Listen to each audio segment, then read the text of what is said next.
Recent గా తండేల్ నుంచి వచ్చిన హైలెస్సో హైలెస్సా అనే పాటకు శేఖర్ మాస్టర్ కొరియోగ్రాఫర్. ఇక ఈ పాటకు శేఖర్ మాస్టర్ చేయించిన హుక్ స్టెప్స్ మీద ఇప్పుడు విమర్శలు వస్తున్నాయి.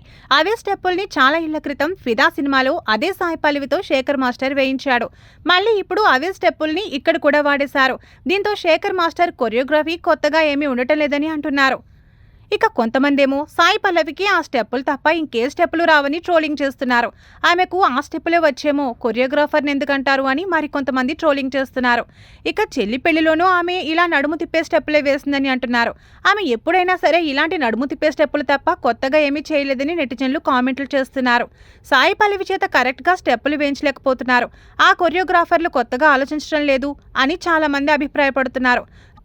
రౌడీ బేబీ పాటలో ఉన్న సాయి పల్లవి స్పీడుని మళ్లీ ఎవరైనా మ్యాచ్ చేయాలని ఆమె అభిమానులు ఆశిస్తున్నారు. మళ్లీ ఆ రేన్ సాంగ్ పడాలని, సాయి పల్లవి మరోసారి తన మ్యాజిక్ చూపించాలని అంతా కోరుకుంటున్నారు. ఇక తండేల్ సినిమాతో నాగచైతన్య, సాయి పల్లవి ఫిబ్రవరి 7న ఆడియన్స్ ముందుకు రాబోతున్నారు.